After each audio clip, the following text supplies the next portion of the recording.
Romao loosely translates to I'm fed up.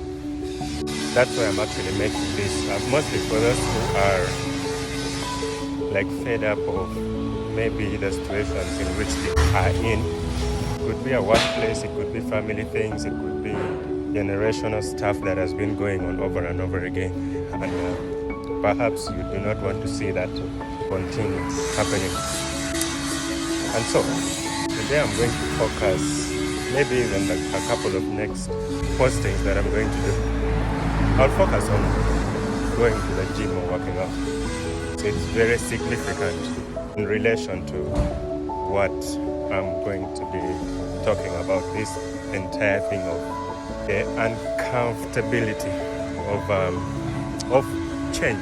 When you go to the gym, two things happen.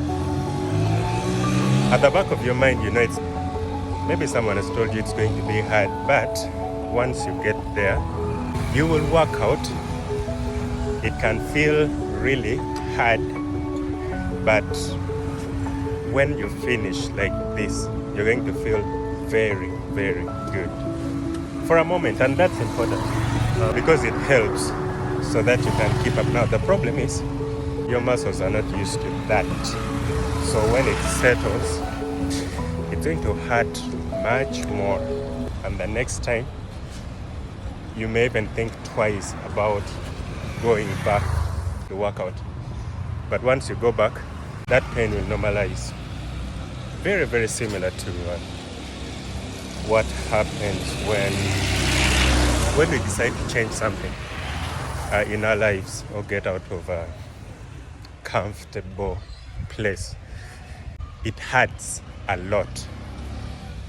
But one thing you have to have at the back of your mind is the inspiration, the reason as to why you're doing that. And if you know why you are doing that, that's going to keep you going for as long as you can keep yourself there.